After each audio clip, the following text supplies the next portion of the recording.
the 2024 Annual Conference of Preservation Delaware for a day of virtual sessions.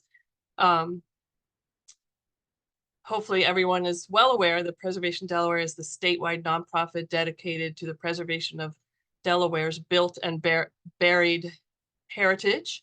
And we work to achieve this mission through educational programs such as this annual conference and other webinars and workshops, lecture series, and that sort of thing. We also work on public policy initiatives and try as best we can to give technical assistance where it's needed for endangered resources. And we also offer the Delaware Preservation Fund grant fund, which you'll learn more about later today. So today, our education committee is bringing a series of virtual presentations covering a wide array of topics. You can see the whole schedule if you click on the button below under resources. There's all the bios of the speakers are in there, as well as a schedule for today and Saturday.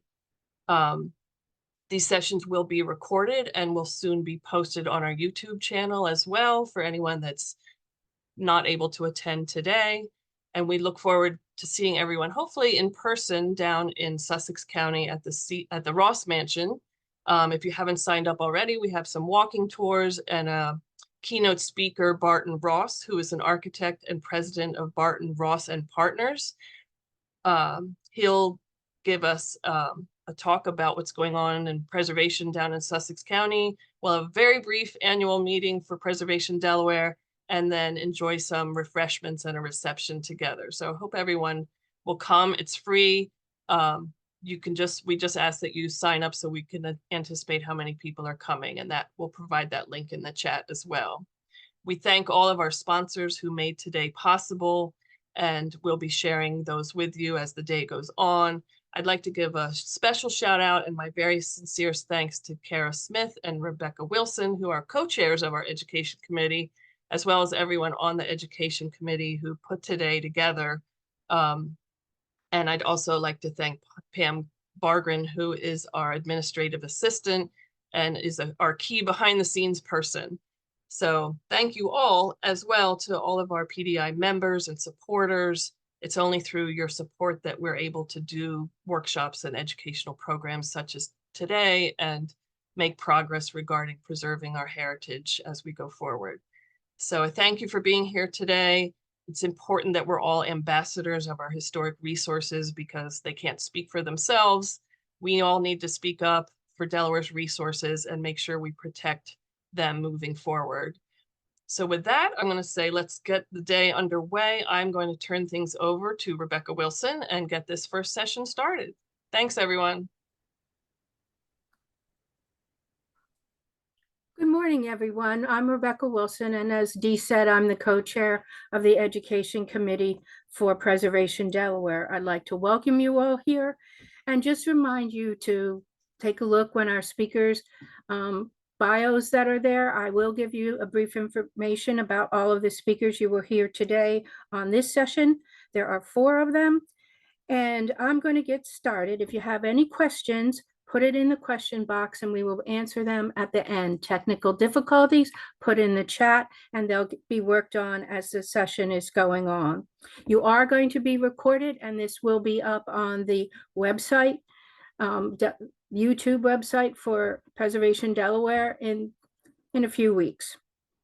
So the name of this session today is Architecture and Archaeology Working Together at the Carter Farm, which also has other names, Clark Byard Farm, which is in Newcastle County. Todd Breck is currently a principal for Breckstone Architecture, a Martin Architectural Group studio, and has over 50 years experience in architecture, structural engineering, and historic preservation. He has performed all aspects of architectural practice and structural engineering and holds professional registrations from both disciplines in numerous states. His formal education includes a Bachelor of Arts from Physics from the University of the South and postgraduate studies at the University of Delaware in Civil and Structural Engineering. He has developed a special expertise in historic buildings and preservation and has worked in a few buildings that you might know of: Newland Gristmill and the adjoining Trimble House, the Millgrove Audubon Wildlife Sanctuary and the Pines in Pennsylvania, the Brick Hotel in Odessa, the Everett Theater, the Rodney Court Apartments in Delaware, and the Jekyll Island Club in Georgia. He has provided historical preservation seminars and related publications. He has considerable experience in construction and project management, real estate management, development, and past field experience as a general contractor. He's served on a variety of boards, including the AIA from Delaware, the State of Delaware Board of Architecture, Joint Advisory Committee for the State of Delaware Board of Architects, and the Delaware Association of Professional Engineers, and the Delaware Valley International Concrete Repairs. Next up will be Michael Emmons Jr. He is the Director of Historic Preservation at Historic Deerfield in Massachusetts. Previously, he was Assistant Director and Senior Architectural Historian at the Center for Historic Architecture and Design at the University of Delaware. He has taught courses in historic preservation at the University of Delaware and architectural history at the University of Pennsylvania. Next, we will have Bill Liebknecht. He is a project archaeologist at Dovetail. He has over 40 years of professional experience in the field of archaeology and has had the opportunity to work in a wide range of geographic and archaeological settings at archaeological sites in Delaware, Pennsylvania, New Jersey, New York, Virginia, Maryland, and Wisconsin. At Dovetail, Bill is responsible for directing all phases of archaeological investigations. He is responsible for budget management, direct field investigations, report production, client coordination, and marketing the Delaware office. He has a BA in anthropology from Beloit College in Wisconsin and an MA in public history from Rutgers University in New Jersey. The last speaker will be Wade Katz. He is the president and principal for South River Heritage Consulting, a firm he started in 2017. He is the co-director of the Red Bank Battlefield Archaeological Project, a registered professional archaeologist. He has more than 40 years of experience in the field of cultural resource management. He is a historical archaeologist specializing in history, archaeology, and historic preservation. He holds an undergraduate degree in anthropology and history and a graduate degree in American history, both from the University of Delaware. He is past president of the American Cultural Resources Association, the National Trade Association, representing the cultural resources management industry. Wade has served on local boards, including Preservation Delaware, the Delaware Academy of Science, the Newcastle Historical Review Board, Old Swedes Foundation in Wilmington, the Dennis Farm Charitable Land Trust in Pennsylvania, the Advisory Board for Indiana University of Pennsylvania Masters in Applied Archaeology Program, the Delaware Military Heritage and Education Foundation. In 2016, he was the recipient of the Archibald Crozier Award for Distinguished Achievement in and contribution to archaeology from the Archaeological Society of Delaware. And he has received the National Society Daughters of the American Revolution History Award Medal in 2021. He was also on the group that worked on the John Dickinson burial grounds for the African American sites at John Dickinson Mansion, and he was recognized in 2022 with the Award of Excellence from the American Association for the State and Local History. He is currently an adjunct professor with the History Department of Rowan University, and he has numerous teaching experiences at a variety of universities and colleges. So I'm going to turn this over to Todd.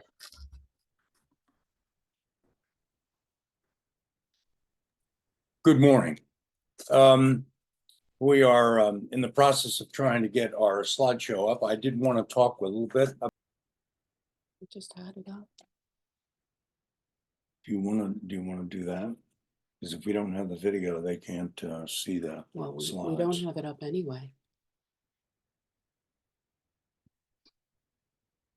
How do you get like behind it? Michael, are you going ahead and proceed? Just give us a minute. I can, yeah. Go ahead. Why don't you do that, please? Okay.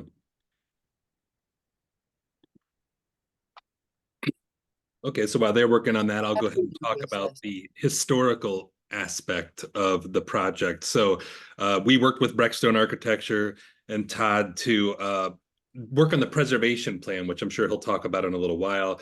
But part of that preservation plan includes historical documentation of the property and then consulting on the preservation plan. So our research center, the University of Delaware, Center for Historic Architecture and Design, many of you know as CHAD, did a historical report, measured drawings, architectural photography, and just a lot of study of the property to work with Breckstone on this. So this is what the property looked like when we arrived. And you could see as far as physically, it was a really challenging property to study. First of all, it was very overgrown. There were a lot of later additions that kind of obscured being able to read the building easily. There was a lot of later remodeling on the inside of the building, which made it tricky to read interior fabric for what the history of the building was. And also its rough condition. You can see here that it was abandoned for quite a while and was even used as a shooting range, which was why the brick is so pocked and damaged and actually crumbling in multiple sections of the brick house. So kind of a challenging building to study. Really hard to photograph too, as you can see from this other angle on the house. Lots of overgrowth and difficult to take photos, but also difficult to study. It's hard to read the building when you can't see much of the surface of the building. This was the facade of the house. This was the best picture we were able to get of the front of the house. That kind of gives you an idea of what we were up against when we started the project. So it was a huge relief when the client cleared the property. So this is that same facade once the overgrowth was cleared. And that's a huge help, obviously, to get decent photos of the house, but also to read the historic fabric of the house and to make more sense of it. So we were very thankful for that. So this photo taken after the clearing really helps us get a good idea of reading the chunks of the building, so to speak. And you can see here, there's about 6 sections of the building surviving there, which I'll show now. So here we have the front main block. That's the tallest and widest section. We're looking at the back of that main block, and the smaller inset photo just reminds you what that looked like from the front. So we're not looking at the back of the house, but that's the true facade of the house, is the other side of that main block.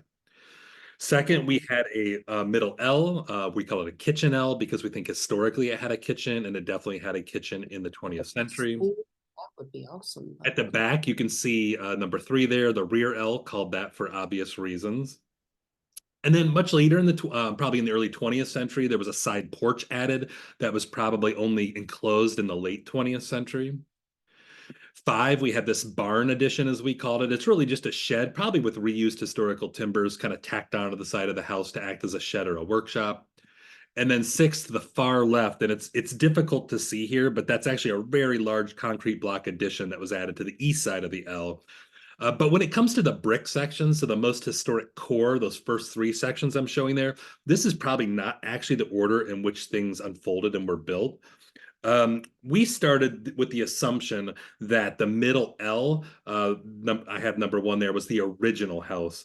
And that later, the rear L there, number 2, was added and doubled the width of the house. And then it was only lastly, number 3, the main block went onto the front of the house. And you might wonder why we started with that assumption. And we based that off a cultural resource survey form, a state form where a historian had taken a crack at periodization in the early 80s. And you can see on the right there, she labeled that middle L as first, the rear L as possibly second period, and then again, the main block as maybe the third period. So that was what we started with as far as an assumption.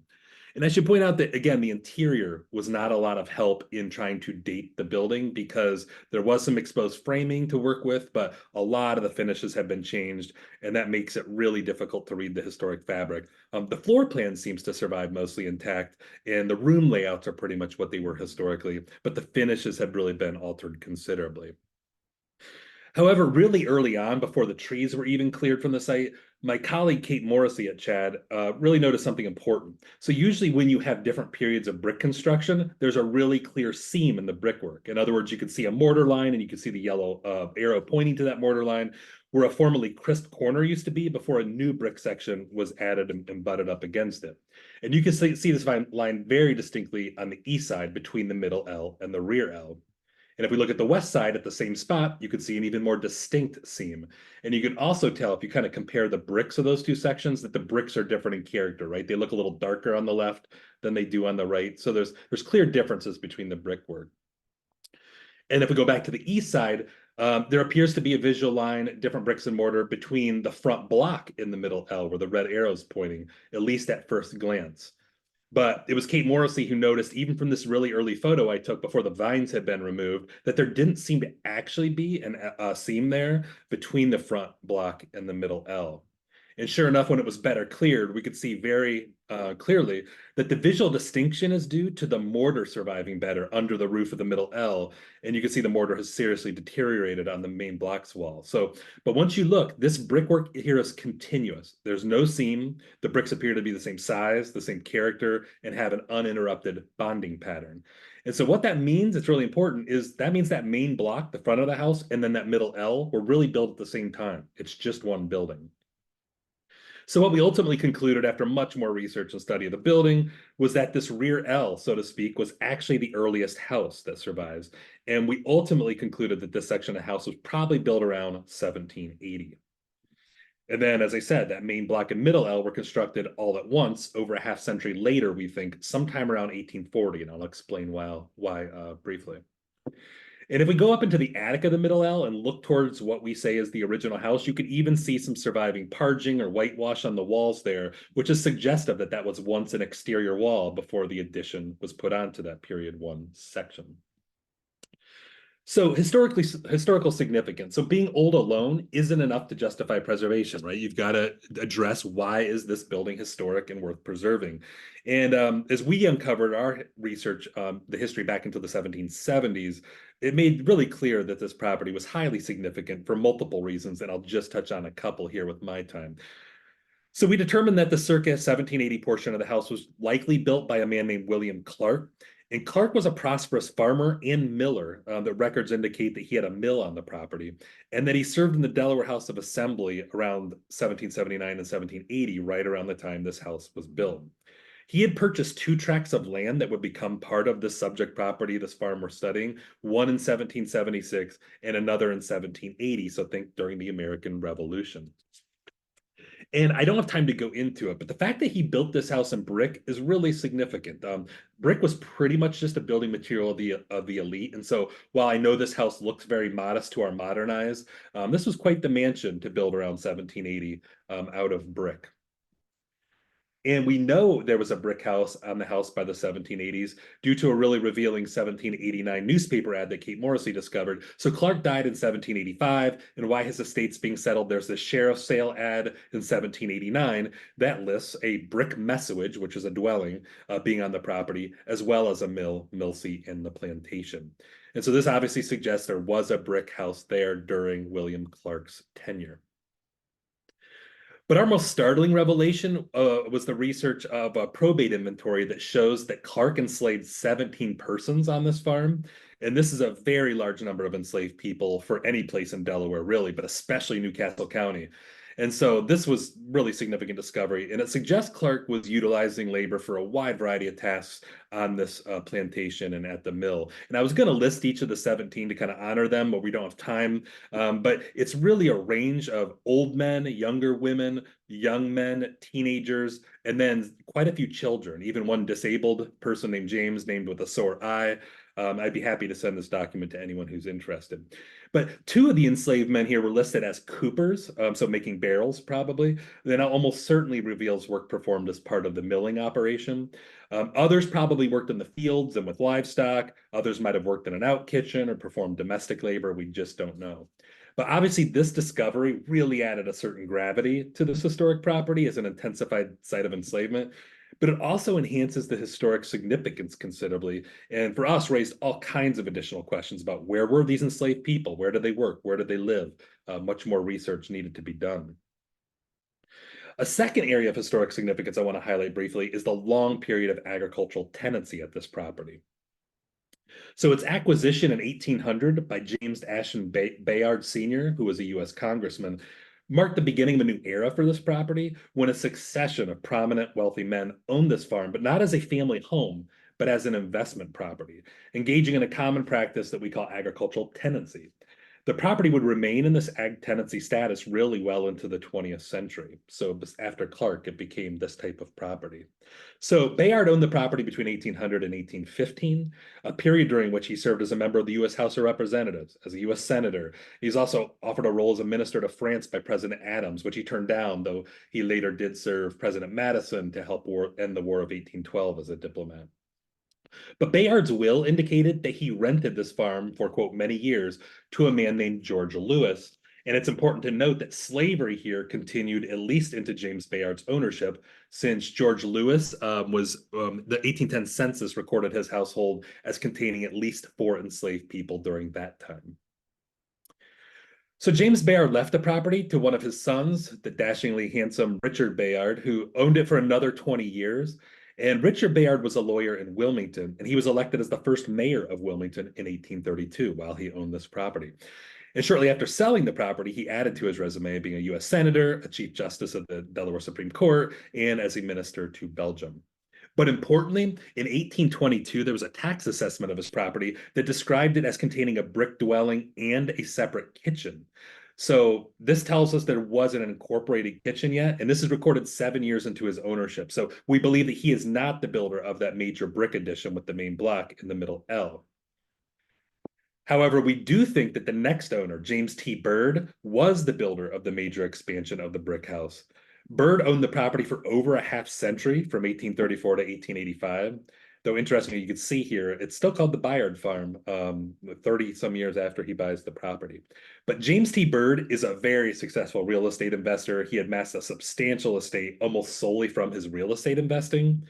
And in fact, Sharp's 1888 History of Delaware attributed a portion of the Delaware and Chesapeake and Delaware Canal up to the Deep Cut to, quote, 5 energetic farmers, one of whom was J.T. Bird, and all of whom then, quote, directed their energies not only to the improvement of their home farms, but then also had the sagacity to buy up any farms that came into the market, thus laying the foundation of large fortunes. So the canal really seemed to have helped make him a lot of money. But by 1870, Bird held real estate valued at $164,000, which is obviously a very large sum for that era. So we're really confident that Bird is the one that made this major addition of the main block in middle L to the original smaller brick dwelling. And this is really in line with his personal tendencies to develop real estate. He notes it in a will, but it also really reflects a broader trend of building or rebuilding more substantial dwellings and farms in this area at this time. The period between 1820 and 1870 has been described by one historian as, quote, a time of architectural renewal and rebuilding in southern Newcastle County. So you might ask, how is any of this history reflected on the interior of the house? And as I mentioned, the floor plan seems pretty intact here. The brick walls you see here are all original, it seems. The wood framing where we uncovered it and could see it seems to all be original. There's winder stairs still in place. The fireplace walls, for the most part, are still positioned where you'd think they would be. But there are a lot of alterations to the finishes inside this house. And I want to take us quickly inside this concrete block addition, which you'll remember is built in 1965. To help us understand the renovation at the house during the 20th century. So though it was in really rough shape and collapsing when we documented it, we can see clearly that the Carter family in the 20th century renovated even this concrete block addition to look rustic and historic, often reusing salvage materials from other historic buildings. You can see here an old 19th century door and door trim going to their in-law kitchen. The boards are all like barn boards to create a kind of rustic barn look. Here at another wall, you can see the concrete block peeking through, but what you had there is a thin veneer of brick tiles and kind of rustic planks to kind of create a historic feel. You can see the same faux brick on the right where a fireplace mantle looks like it was once located. And you can see other architectural salvage like doors and paneled walls applied to the wall to make the room, again, feel historic. But if you look above that, I don't know if you could see at the very top, you could see the actual period 1 brick wall peeking out above those joists at the ceiling. And speaking of those joists, the Carters built the living room in that concrete addition to have 2 sets of joists. The top ones, which were the real joists, which is where the ceiling was attached. But then below that ceiling, they attached a second layer of historic reclaimed joists just to create that kind of open beam historic feel to the house. Here they installed a full circa 1850 historic doorway right into the concrete block wall. So you get the idea. Even the 1965 concrete addition was finished to appear very historic.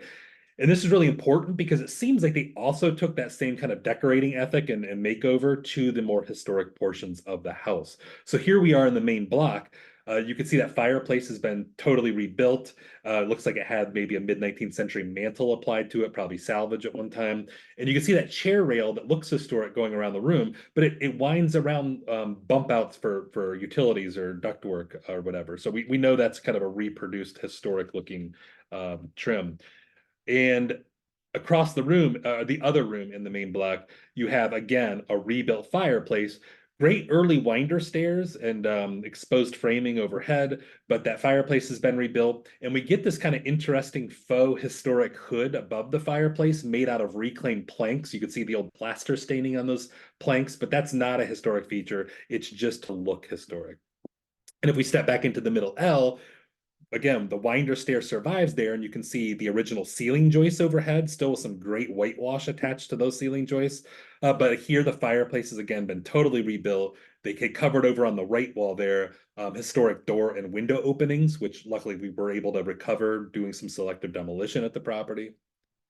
And then if we step back into that very rear L, which again was the first original dwelling here, that stairway looks historic, but it's actually a reclaimed 19th century stairway from somewhere else that they punched in and put that straight run stairs in. There would have been a historic winder here, almost certainly, in this house.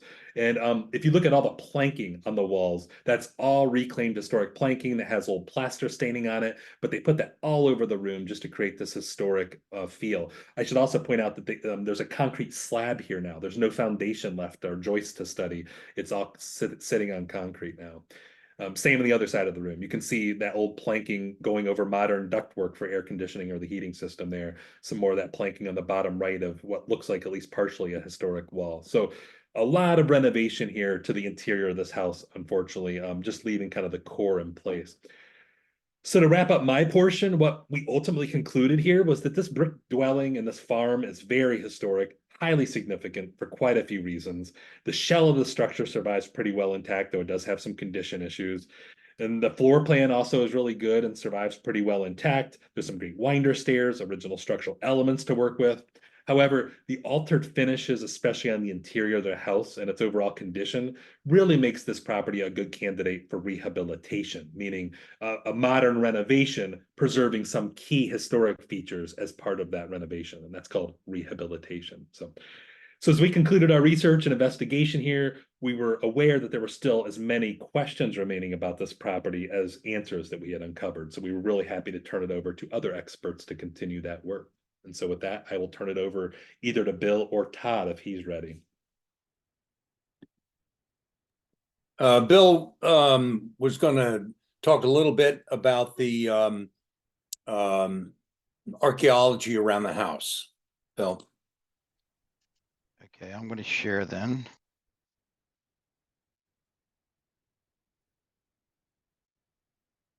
Okay, is that coming through?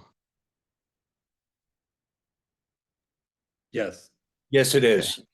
Okay. Archaeological studies at the Carter Farmhouse were geared to inform the architects from an archaeological perspective, sort of a boots on and under the ground approach.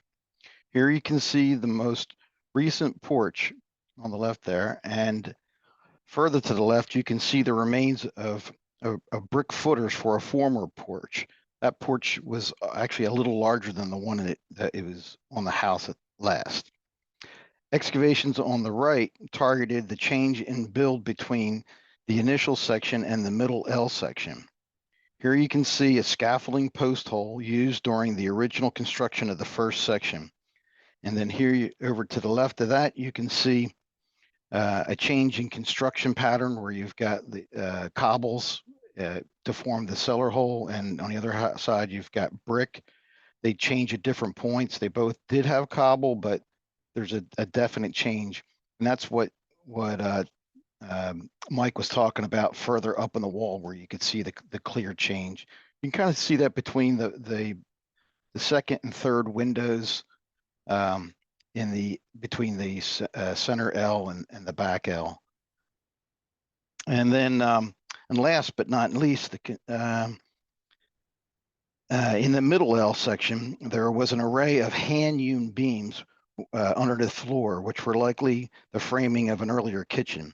None of the beams were functional when the central section was constructed of brick. It's hard to see there, but they're just laying on a sill. They're not really functional. We're hoping that dendrochronology will tie the beams to one of the older archaeological sites on the property. Okay, Todd, are you ready? I believe I am. Let's see whether or not we can I'm going to stop sharing. share our screen.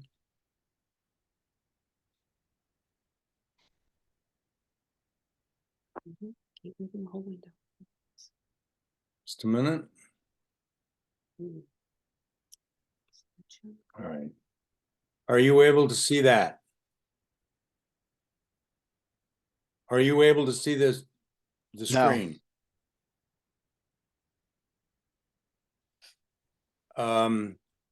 Well, I have no idea why we are unable to get our screen up. I am ever so sorry.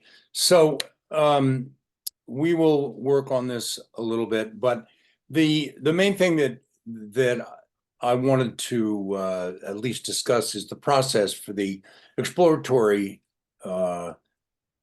plan, which triggers the county to go out to the site, and at that point, they went out, took a look, thought that in effect, yes, there is a historic building here, and at that point, there is a hearing as part of this major land development process, and that hearing allows the Historic Review Board to review and determine whether or not that particular property is in effect sufficiently historic so that it should fall under an historic overlay. As it turns out, they did determine that, and that meant that we would need to develop a preservation plan. And the preservation plan has a series of elements. I might ask whether or not the screen is up yet. Okay, evidently not. So the preservation plan identifies really a series of elements as a go forward, so that the property is protected, and the elements of the property are from the windows, the doors, are all in and described in the preservation plan. The exploratory sketch, which triggers this historic review board, is based on a number of based on a Newcastle County ordinance, and there are 12 or 14 elements, and if any one of those elements end up becoming cogent, then the property is to be rezoned as part of the historic overlay, but it's only the property. The pathway through the preservation plan sets forth the overall process for the historic development of the house. Now, one of the things that's always a challenge that Michael and I went back and forth with a number of times was whether or not and how we would, how far we'd take back the house. And in order to actually do the archaeology, we had to do demolition for the brick and that porch, and so that work could be done. And then we determined you know, that those porch additions, which you saw as the gables on the end and the pictures of both Bill and Michael, that those were later porches. So we had no information, no pictures, no nothing. So what we did is we went to other historic buildings of the same time period to come up with what we thought would be an appropriate porch for the various elements of the building. So while this is a historic restoration, it's also an adaptive reuse because someone is going to have to live in this. So we have come up with a revised floor plan, which at some point we hope we can show. And we came up with renderings, which are all part of the preservation plan, showing how the building would look once completed. The information that we finalized, once we are able to show that, assuming we will, indicates that the at this point it looks like we're not going to be able to do that.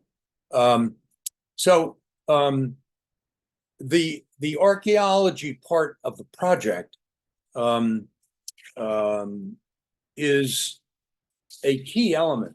In the actual preservation plan, there was only a sentence saying, we recommend as the HRB that you take a look and see if there is some archaeological importance to the site. As it turns out, we brought in Wade Katz, and who did an initial review by walking the site. And he then went determined in the first phase that yes, in effect, the whole site had considerable archaeological significance. At this point, Wade, I think I'd like to turn this over to you. And if for some reason I am able to get my slides back up, we'll be able to show some of those elements. But I think the important thing, why don't you move ahead and start talking about the archaeological finds and the importance of the site as it relates to not just the building, but the overall site. Okay, thanks, Todd. I can work on that. I appreciate that introduction. Can everybody see that? I believe, I hope. In a moment, let's see. Is that visible? Now it is. Okay, great. So I just wanted to add to that the idea here is to kind of look at this as a landscape, and my role in this was to look at the broader space, the broader project area. You can see the 400-acre parcel, or roughly 400 acres, and where the house sits is identified there as historic lot, and you can see the proposed plan for what the balance of the development is intended to be. Just to give you a rough background of how this would work under the system that we kind of do, cultural resource management in the state of Delaware, you do a phase 1A, which was what I was being asked to produce here, followed by a phase 1, and followed by what we're referring to as terminal phase 2s. That the phase 1 and phase 2 work Bill will talk about in a moment. My role here was to look at kind of develop the background research of the site. And that was to build off of the work that Mike has already described from the work that UDCHAD did.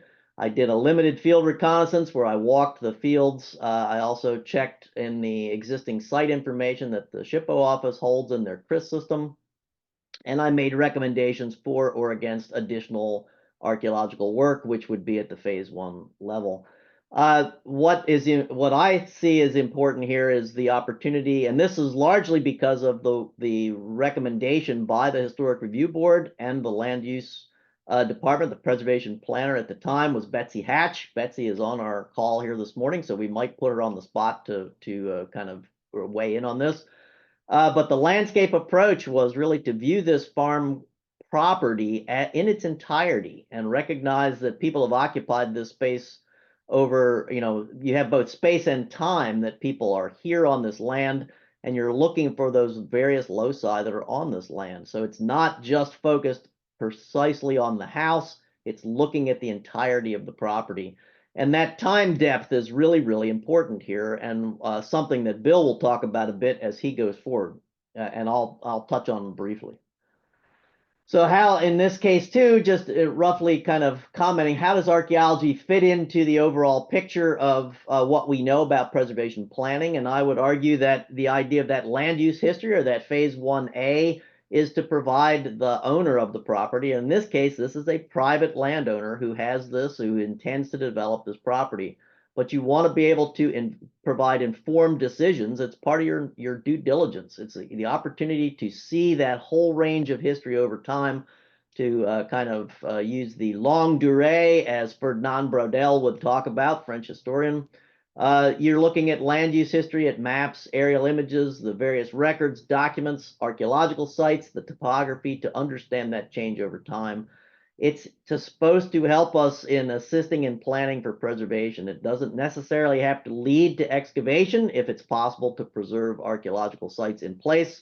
But if those sites are threatened by subsequent development before they are lost, some level of archaeology needs to be undertaken. So that's kind of how we were looking at this process, and to see if this would work.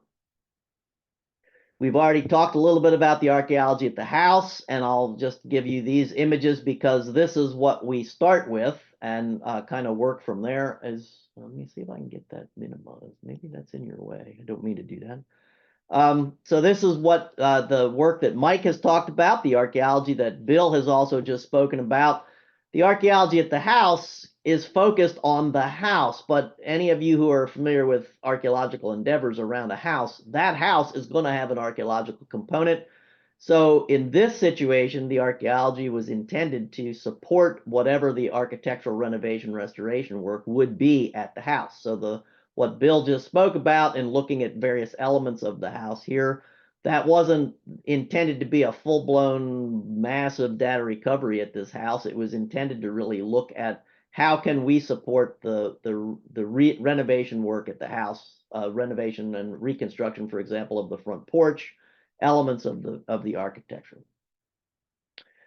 What I used was to go to the work that UDCHAD, the very good report that UDCHAD had produced, and I went back into the documents to see what they had identified. And this 1780 deed is what popped out at me, that if you read the deed description from the very first line, it refers to a piece of land that is an earlier tract that David Clark notes. This parcel was originally part of the Three Bohemia Sisters, or the Bohemia Three Sisters. It goes by a variety of names, and follows by saying it's lying and being in Newcastle County, formerly in Cecil County. So we're now looking at we've basically looking at a piece of property that is existing before the Delaware state line and the Maryland state line are decided in 1775 in this area. So now the research needs to shift into Cecil County, not just in Delaware. There. And the Bohemia Three Sisters is a parcel that actually belonged to Augustine Herman, and the three sisters are his daughters, Margareta, Francina, and Judith. And you'll notice here in I think this is from the certificate of circa 1683-84, he talks about this parcel as, in its location, various streams and creeks that are actually being renamed for the daughters. And it was a parcel that was originally called Misfortune before he renames it Bohemia Three Sisters. But now we have a certificate and a patent that puts us back nearly a century earlier than what the Clark research put us in about 1780. We're now back in about 1680 from the historic period of occupation of this site. And in putting together the summary of landowners on the parcel, you can see here that nearly century includes a number of individuals. Augustine Herman is associated with the parcel, but Francina Herman and her husband, Joseph Wood I, her son and her grandson are all part of the project, or part of the project area, for nearly a 70-year time frame. The Clarks then picked that property up in the near the mid to late or last quarter of the 18th century, and William Clark arrives in about 1780. And then you can see here the other landowners that Mike had already talked a little bit about, the Byards and the Birds, and it continues on into the 20th century. But it's that late 17th, early 18th century ownership that is something that the archaeology can begin to look at, because none of that information is still out on the landscape in a standing structure today. If you look at Augustine Herman's component here, I want to focus a little bit on Francina Herman and her marriage to Joseph Wood. If you go through the Newcastle County deed information, you'll find that Joseph Wood Sr. is very prominent in the town of Newcastle in the early 18th century. He dies in 1721, but you'll notice the other people who are listed here. Susanna Epson is actually married to Ebenezer Epson, who is up in Brandywine 100 at this time. So we have this, the idea that the state line is creating, or the non-existent at this point state line is creating any boundary or barrier to people's movements, is not really happening. Epson is a prominent owner of land in the early 18th century in Brandywine 100, around where today's A.I. DuPont Nemours property is located. You have other individuals named here. The second generation of the Wood family, Joseph Wood II, marries Martha. We don't have a last name yet for her, but she is actually a Quaker, probably from Pennsylvania. The third generation is Joseph, again, Joseph Wood, who owns this property. And he will marry Sarah Hodson, and eventually will end up his life he's out in Frederick, Maryland. So he leaves this area at that point. But you'll notice the Francina name passes down through Joseph Wood Sr. to Joseph Wood Jr. He also has a daughter named Francina. At the top of this list, you also see Ephraim Herman, Anna Margareta Casparus Herman, Judith Herman, and Judith marries John Thompson, and Richard Thompson, one of her sons, is a first cousin to Joseph Wood. I want you to keep those names in mind, because as we go through this, you're going to see that they keep getting repeated. And as I said, Judith Herman, her children are Richard, John, Augustine, Ephraim, Robert, and James. Richard, that son, also has a son named Richard, and also you have a daughter there married to a Scot. And so what we're finding on this property, as you see it, is that there's a number of relatives connected to this property over a long period of time. So what initially appear to be unconnected individuals are actually all interrelated through marriage or through family.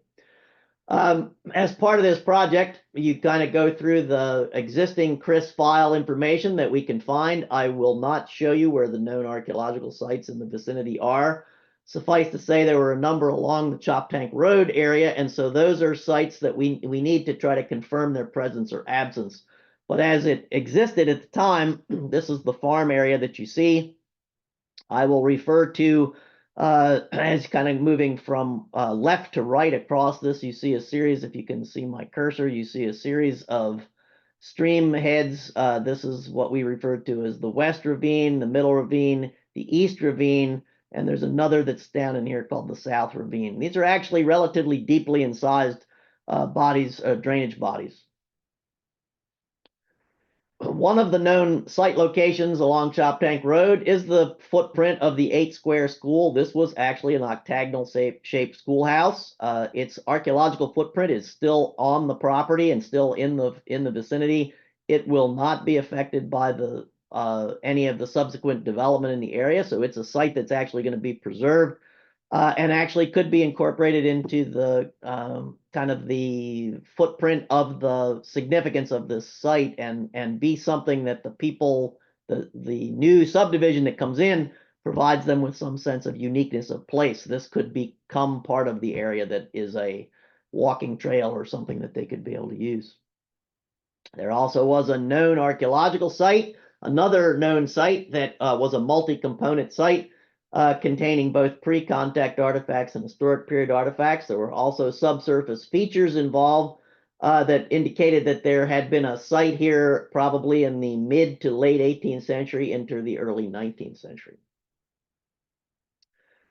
Bohemia of Three Sisters is actually a subdivision of a much larger parcel, and the grandson, Joseph Wood, divides that parcel in 1749, and this is where the name Francina gets attached to it. You can see the rough idea of where the David Clark property is situated. The Francina land went much, much further to the west. The southern boundary of Francina is what is known as Back Creek, and Back Creek in the 17th and 18th century was a navigable body of water off of the Elk River. Back Creek comes together where the C&D Canal currently enters into Maryland. And you also notice the road that's above it is called Jacob Young's Cart Road, and I'll come back to that in a moment. And the road bounding on the right-hand side is known as the Elk River Road, or today's Chop Tank Road. Going out and walking in the field, I noticed this is part of that field reconnaissance, that there is about 500 yards from the current existing Carter Farmhouse, a dense concentration of handmade brick laying on the surface. And at the time I walked this, a single fragment of Chinese export porcelain. The density of brick here was a clear indication that there was an archaeological site in this location, and Bill will follow up a little bit further on this. But in giving you a sense of where it's located, we referred to it as Locus 1. You can see where the Carter House is, and you can see Locus 1 in the distance. Chop Tank Road in the left-hand side, and Back Creek is that stream that you see running along the edge, or the back side of the property. Another view from looking the other direction, Bethel Church Road is essentially the footprint of what is the Jacob Young Cart Road. You're about 500 yards away from the farmhouse as it exists, and you'll note that in all the 19th subsequent history of this site, there is no indication that there ever was a house sitting out in the fields here. There's no historical record in any of the published maps or any published atlases that there was a house out in this area. And again, Bill will focus in on this, but here's the imagery of the two cellar holes that are associated with the site at Francina.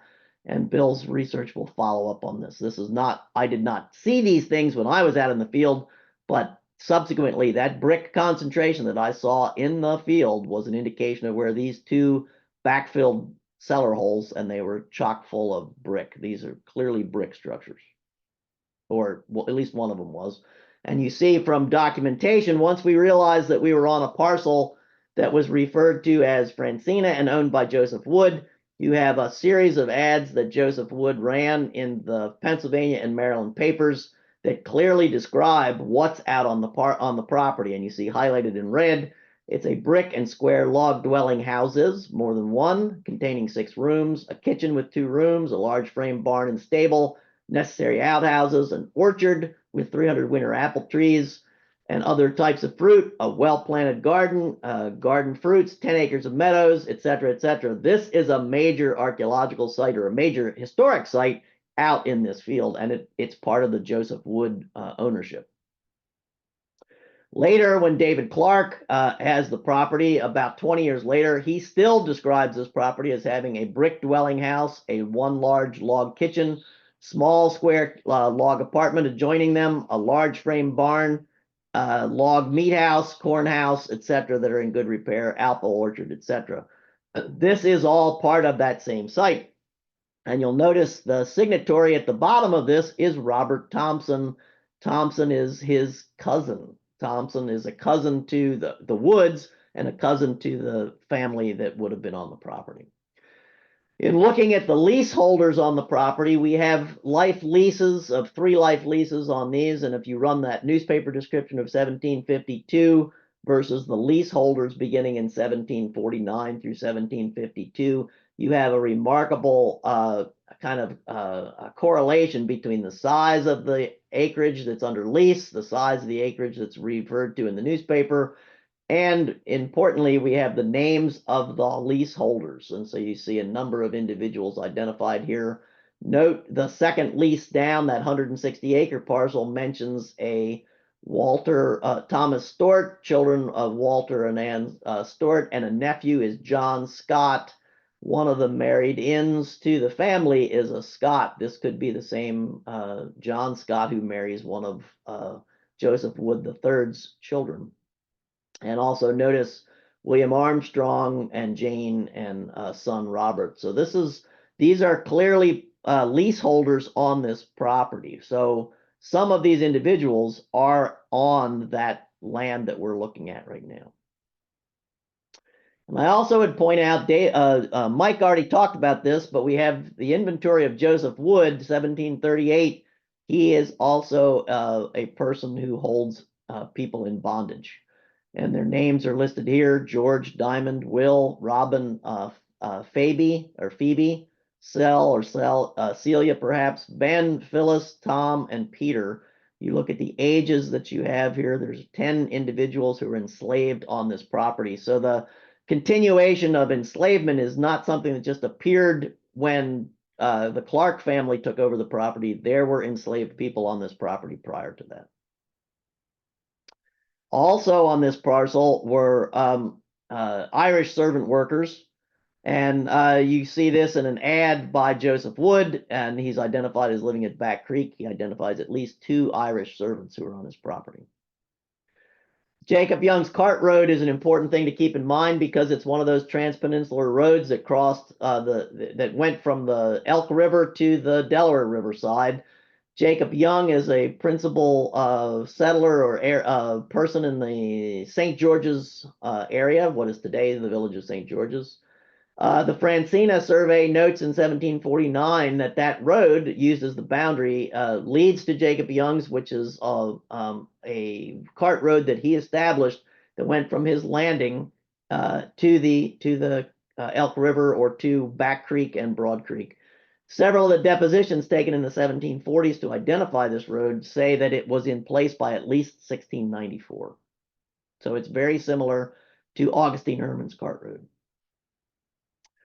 And then the other component that's important here is a mill. There's William Clark is a mill owner, and you see some of the reference to the mill here in one of these newspaper ads from 1746. The mill is located a little to the west of the farm. The farm is shown in the red outline. The mill is just a little bit further to the west. Remember, I mentioned that there was an Armstrong who was a leaseholder, and you can see here on the Latrobe map of 1803 that Armstrong name still shows up.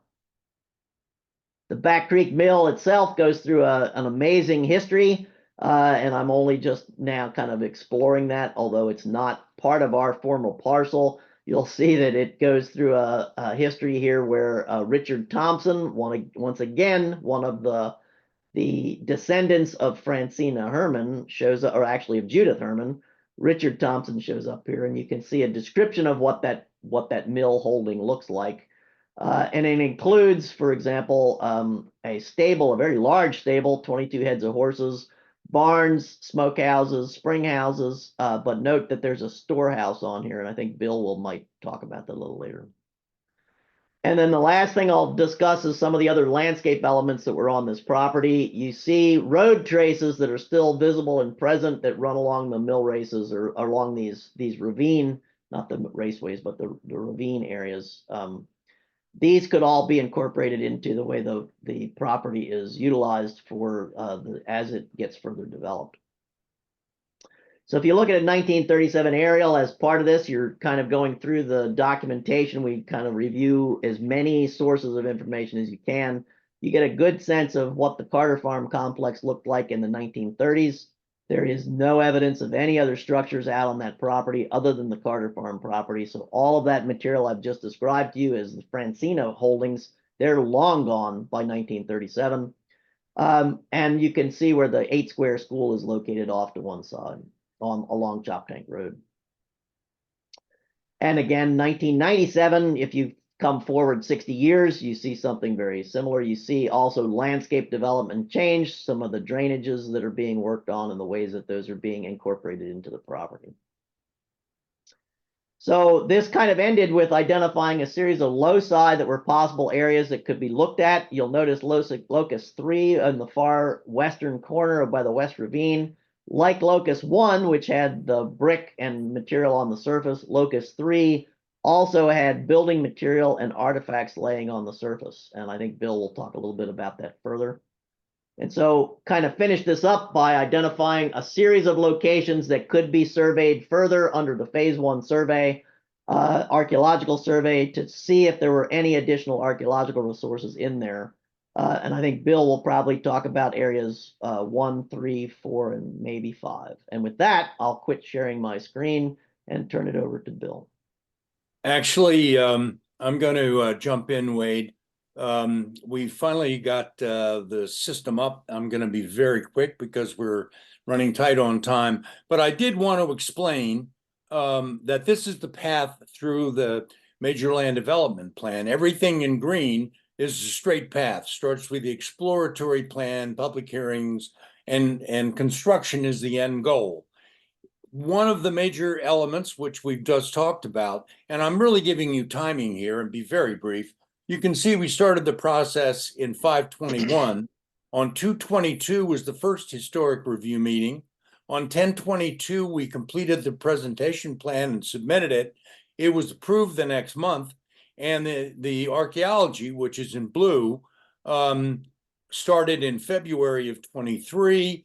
And the site work was completed in August of 24. And just recently, the information was submitted to the preservation revised presentation plan was submitted to the county for record plan approval. So everything is sort of ready now. So Michael, if you would go start clicking forward, if you would, I'm just going to go ahead and stop there for a second, go back. This is the preservation plan table of contents. Important to see that there are a lot of elements to it. I'm not going to go through all of them, but those are all the elements that we, as a team, had to deal with. Next slide. There's the overall site, and I think that has shown up once. Go to the next slide. There is the building on the site in a closed context. So you can see that we have an entry area. We opened the vista onto the to the open stormwater management system. We ended up putting landscaping in the areas where buildings were, sort of to keep the process similar in concept to the way it was when it was a farmhouse. Next slide. Keep on going. This that was in May 22. This is those are the existing plans. Go ahead. There you go. So S48, this shows the existing plans. You can see to the right the existing block building, and to the left at the top you also see the existing porch. Those are the areas that were removed. Go to the next slide. And this is the second floor. 3 bedrooms, although in order to get to a bathroom, you had to go from the rear bedroom through a bedroom to get to the bathroom. So not the best layout. Next slide. So this is the rendering that we provided with the preservation plan in order to give everyone an indication of what the building would look like. You can see the 2 porches, one on the left, one on the right. These mimic porches that are similar in concept to buildings which are existing or maybe not existing anymore, but in any case, the vernacular of the time. Go ahead, next slide.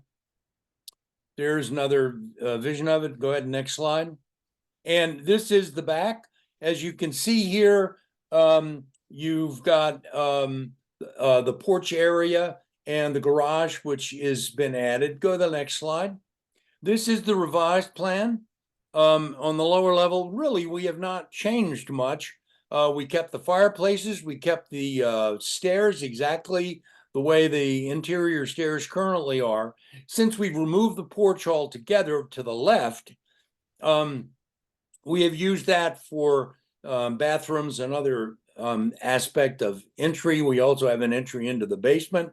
You see the porch on the right. And then, excuse me, the existing the shed building on the left, we added the garage to that so that there's now a flow for that. Go to the next slide, which shows the second floor. And what we've done here is we moved the bathroom so that it's a Jack and Jill. So the rear bedroom is able to go into the bathroom, and the middle bedroom is able to do the same thing without going through each other's space. And the other is the master. The winders in the L only go one story. The one in let's say the T part, the one in the front, they go from the first floor to the second floor and up into the attic. Go to the next slide. Well, these honestly are what we saw after we had after we'd had the demolition done, and that was in February of 24. So while that's been abbreviated, and there was a lot, we did do a structural evaluation of all of the structure. And even though the building is in not good shape, as you could have seen with Michael's slides, the structural elements of it are actually serviceable. We're going to have to replace some joists. We're going to have to sister some, but basically it is sound. With that, we've got a couple of minutes. I want to turn that over to Bill to talk about his work.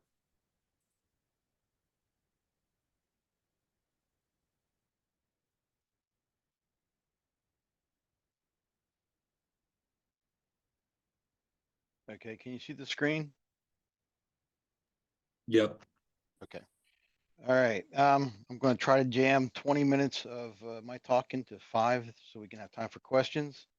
What you're looking at here is the area that Wade pointed out earlier, where the Francina original house was located. You see the two foundations together. The one on the right is an earlier structure, and the one on the left was built sometime later.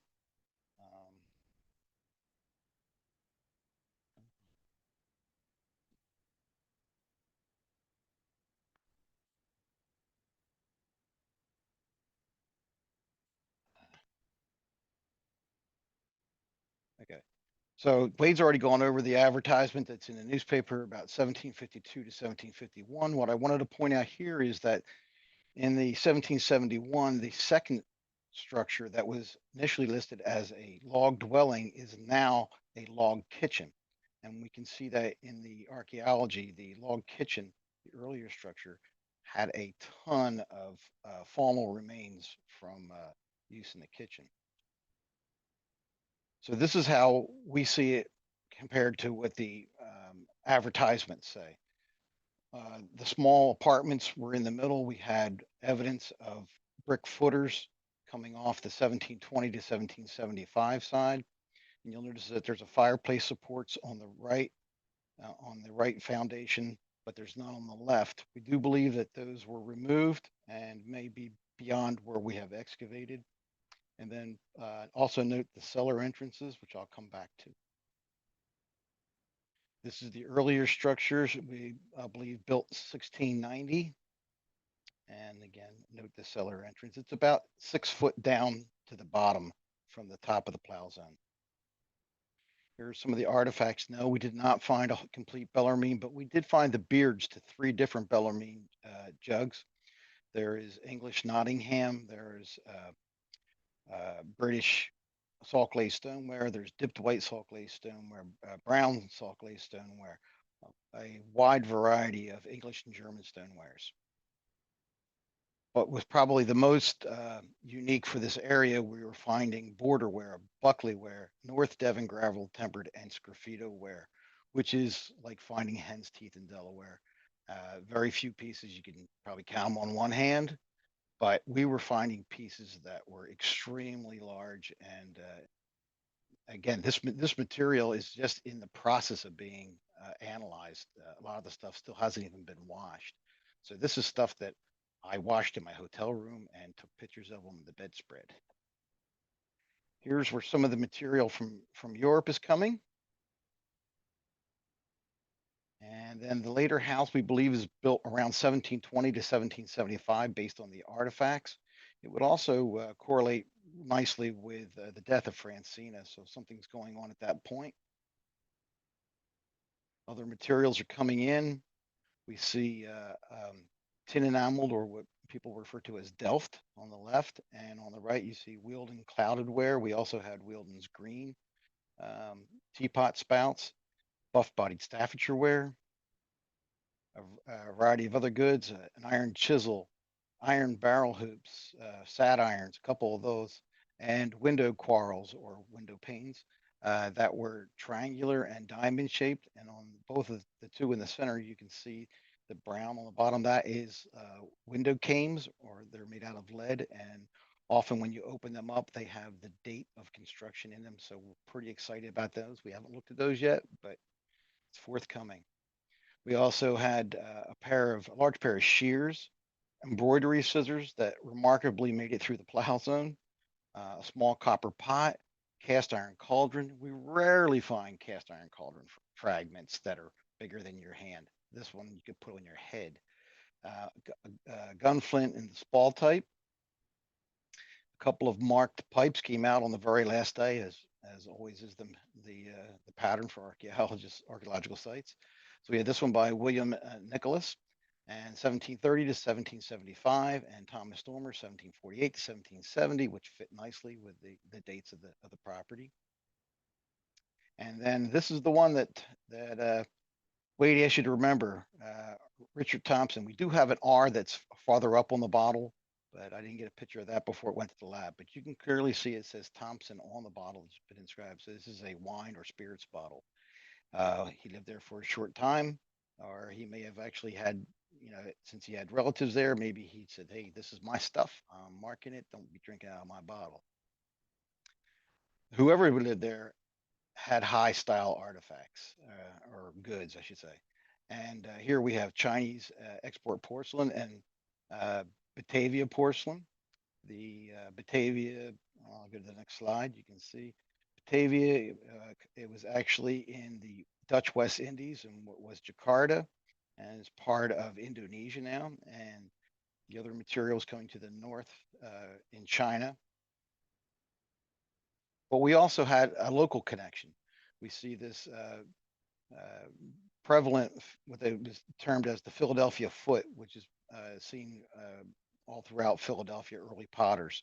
We have this cordoning on the chamber pot that's below with a wavy line, another pattern you see in Philadelphia. And the plates are very similar to the Moravian types that are being made in Philadelphia and the stuff made by the Hilligas brothers. We also had this piece, which was very exciting to me as a stoneware expert. This is, you see the AD on the far right. That stands for Anthony Duché, stoneware potter from 1730 to 1750 in Philadelphia. And his son later becomes a famous potter in South Carolina. So this was pretty interesting to be able to see this stuff other than in Philadelphia. That established, so we can establish there's a local trade route here. They're going both north and south, and as you can see the yellow star, they are perfectly positioned to go to both markets. We also have evidence of enslaved individuals through the archaeology at the site. Freshwater mussels, I don't know if anyone's ever tried to eat them. I tried one time, they're horrible. But they are showing up on other sites that have slave quarters. Not that far away at the Elkins B site for the Route 301 project. Similar freshwater mussel shells were showing up at the slave quarter there. We have some here both at the earlier house, and we have them on another part of the property, which I'm going to get to. We also have this incised piece of slate, which could be slave related, or it may just be a tally indicator. We're not quite sure. When you start to see these boxes with X's through them, it could represent other meaning than counting. We also have pre-contact material. I think the most interesting is we hit a cache of red rhyolite, which is pretty rare. Usually when you find rhyolite in an archaeological setting in the Delaware Valley, it's gray rhyolite. We did find a third blade, but this material is coming from over 100 miles away, just west of Gettysburg, Pennsylvania. As Wade said, you've got all these slaves out here, and it seems like all the tenants have slaves. We have another area where we thought there would be slave quarters. We've got tangential evidence at this point. Unfortunately, when we stripped, it's such a big area, we could only afford to strip a smaller area. And when we did get one post hole. So there's something out there. We just don't know what it is. And we were running out of time at that point. One of the other early areas where Wade suggested, yeah, we've got another farmstead. Yeah, we thought so too. When we did the phase 1B out there, we hit a brick foundation and we hit a stone foundation. And my assumption was, oh, we've got a 18th century, early 19th century farmstead out there. But boy, was I wrong. Again, as we were running out of time, you'll see the diagonal unit in the image to the bottom left. That is a 20-foot by 2.5-foot trench that was hand dug, and we failed to reach a wall by about an inch. And then we called in the backhoe to help us out to find the wall and then thus follow it. Turns out to be a 33 by 41 foot stone foundation to what we think is a storehouse. And immediately adjacent to it was a small cellar hole, which we believe is probably the manager of the warehouse or the owner, or perhaps he's got a slave living there. It's a very small quarter. It's 8 feet wide and 14 feet long. And you can see how close it is to the back creek. We believe it's right on one of the 6 landings that we know of in there. There were 1,746 artifacts recovered from this area. That's a provisional count. This is some of the artifacts that came from the area: high style pearlware, creamware, red engine turned redware teapot there on the right. And on the lower right, you've got Chinese export again. Again, very high style material. We also have another Philadelphia connection. This is Philadelphia gridded queensware, which has been documented recently by AECOM in their River Chronicles in Philadelphia. So this ware was made in response to the Embargo Act of 1807, which prohibited American ships to trade with European nations. What else do we get from this little house? Well, we got a heart-shaped keg tap. We have another large cauldron fragment. Actually, there were several out of here, and a tobacco hoe. And who would have thought? Out of that fill, we got a bifurcated projectile point, which dates to 8,500 to 7,800 before present. We also got a shutter dog, which still functions. We got a sickle. We got a brass buckle. We've got a merchant's lead weight, which also leads to the interpretation of it being a warehouse. We had 5 drawl knives that were in excellent condition. So now we get them cleaned up, preserved, and try to figure out which ones were used for which activities. And this is one of my favorites. We had a curry comb, very similar to ones that were found on the Route 301 project recently. Stirrups, several stirrups, buckles, horseshoe. And last but not least, I just wanted to show you this image. There's those, we had the same type of seemingly unusable steps that go down into these cellar holes. What Wade and I have come to believe is that there were planks that were laid on these steps going down as support, and then barrels of material were rolled down into the cellars, which may also account for the 2 coopers that are listed as slaves. And I'd like to leave you with this slide with the takeaways that we would like you to consider for our project. Thank you.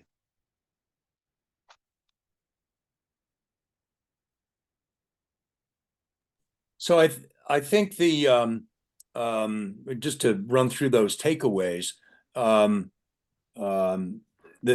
Carter Farm is more than just the building. Of course, that's what our interest was and area expertise. But the landscape itself has proven to be one of the major finds. Wade or Bill, you might respond to that. I understood that in our discussions that you found information here from these from this site that is beyond anything you found in Delaware. Yeah, I would say that when we're seeing some of this earlier material, you just don't see that in Delaware. And to get a complete sequence of the earliest historic occupation, I mean, this is not even to mention the pre-contact information, but the earliest historic occupation all the way through to the standing Carter farmhouse is remarkable. You're looking at a landscape here, not just an individual site, which we often are confined to. And what's interesting is the 1690 house, the 1720 house, and the 1780s house, which is still standing, all have the same dimensions. Right. So maybe at this point, I'm sure there is probably some questions. We have a few minutes to be able to do that. Rebecca, you want to jump in and we'll try and answer the questions between the four of us? Okay. First question. Bill, you mentioned that there are a lot of artifacts have not been processed yet. Do you have a time frame for that? When the work will be done? Because it's such a significant archaeological site, what the results be shared? Will we be able to see any of these? Nope, I'm going to hide it all. Yeah. Now, right now it is in our Virginia lab. They are processing it. The metal takes quite a while for conservation. The ceramics and glass and bone are all being processed as we speak. The big question will be whether the owner of the property who actually owns the artifacts wants to donate them to the state. And there is a cost involved with that. So we're going through that process now to try to figure out where we go next with the artifacts. But another presentation on this, once we're done with it, there'll be several presentations on this. I'm scheduled to speak at the Middle Atlantic Archaeological Conference in March in Gettysburg on this. And I'm also scheduled to speak at the New Jersey Archaeological Conference in January on the same project. So hopefully we'll have more at that point. As a response to that question, I've spoken with a client, and in the community center, they are intending to have a permanent display with some of the artifacts, and the other ones they were planning on giving to the state. I mean, there's no way they can take all the artifacts. They wouldn't make any sense, but that's to be determined. But that is the intent at this point. Okay. Presumably, the large joist shown under the floor might have come from one of the log structures referred to in the documents. Correct. My assumption right now is that it probably comes from the earlier I'm hoping that it comes from, because that'd be really cool, that it comes from the earlier 1690s cellar hole, because we know that was a log building versus the second building, the 1720s one, which was referred to as a brick building. And by the amount of brick that we found in it, it certainly confirms that. So we're thinking that it's coming from that earlier structure, and only dendrochronology at this point will confirm that. Where were the bricks made? What are the dimensions of those earliest buildings? The dimensions of the earlier buildings, Wade, help me out on the dimensions. I know that the bricks are locally made. They're made bricks, right nearby. yeah, the bricks are clearly handmade. It was very obvious when we walked it initially. Those were not machine-made bricks. They were smashed up small fragments of handmade brick. I recall that the dimensions of those buildings are about 16 by 18 or 16 by 20. I think both of those brick foundations are nearly, not quite square, but close to it.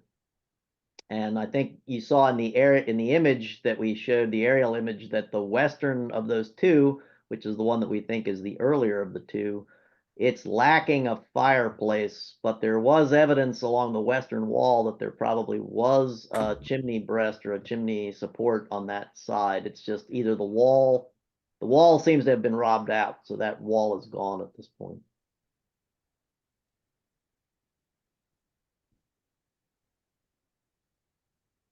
Rebecca, you're muted. Rebecca, you're muted.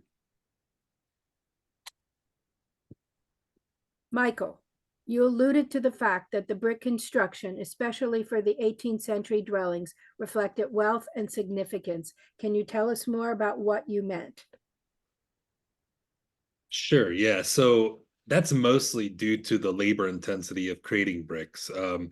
A lot of people, there's a survival bias where a lot of people see the surviving buildings of stone and brick in northern Delaware and think that's what colonial houses look like, when in fact, well into the 19th century, most people's houses were built of log, plank, frame, and were usually pretty humble in size. So to create that large of a house in out of handmade brick, which was very labor intensive, as they were saying, the materials aren't the issue. You can usually dig clay on site, especially where there's waterways like this, and fire the bricks in a temporary kiln called a clamp there on the site. But it's just labor intensive, takes a long time, and so it was quite expensive. And so typically the only people who did that were in the top 10 percentile of wealth in any given area would attempt to build in brick. So it was quite a social statement in and of itself, without any ornamentation or fancy architectural style. Just brick in and of itself and its permanence said a lot about your status.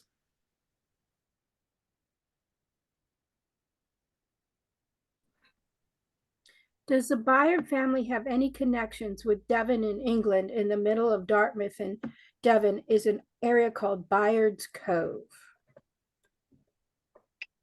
I haven't done that research at this point. The Byard name that is in the Delaware, Maryland area is, as I recall, coming from the late 17th century Labadist group that comes in and settles in that area early on.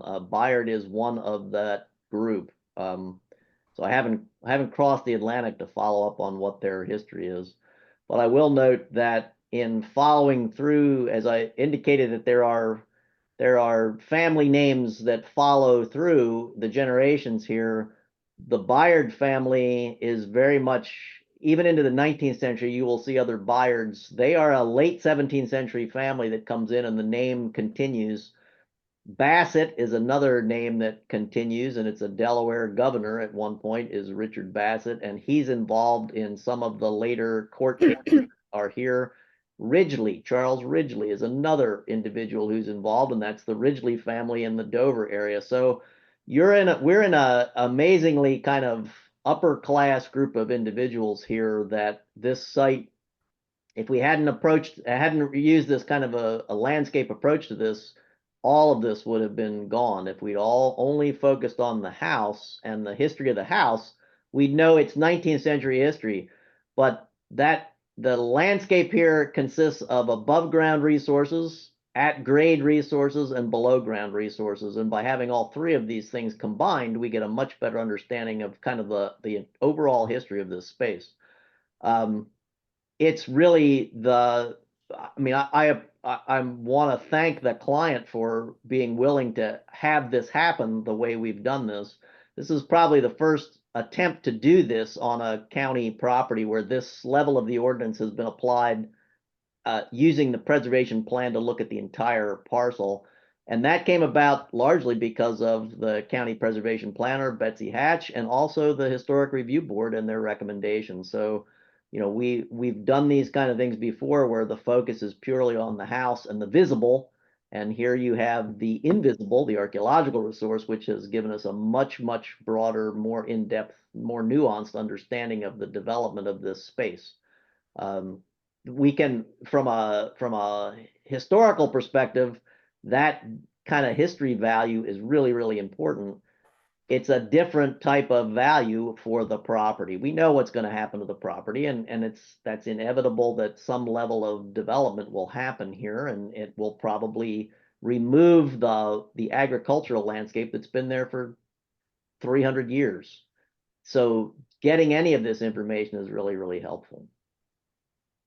And I'll add to that just that this was really exciting for us as architectural historians at UD, because so often our research on a property stops with whatever we think is the earliest surviving above ground architecture, right? And to see the deep amount of additional research and history that was uncovered with the archaeological investigations shows just how much historical information we often don't fully bring to the surface and also don't preserve. That would have been lost if had this development moved forward with all this archaeological work.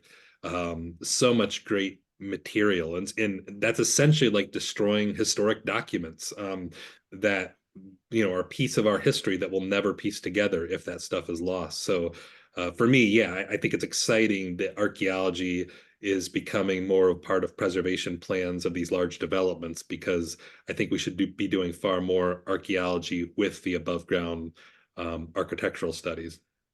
This particular project actually was, there has been recent legislation to in Newcastle County, and this is the first project to go through this full process, as Wade mentioned. But it wasn't just the archaeology. It's the preservation plan is the basis around which the entire site is looked at. One of the elements, if there is an area on the site that is not being impacted by the development, then no additional archaeological digging is required, since it's not being impacted. So those areas are still there. The ones, of course, that are, which we have looked at and Wade and Bill have researched, will be changed and will sort of generally match that land development plan that came up on the screen during the presentation.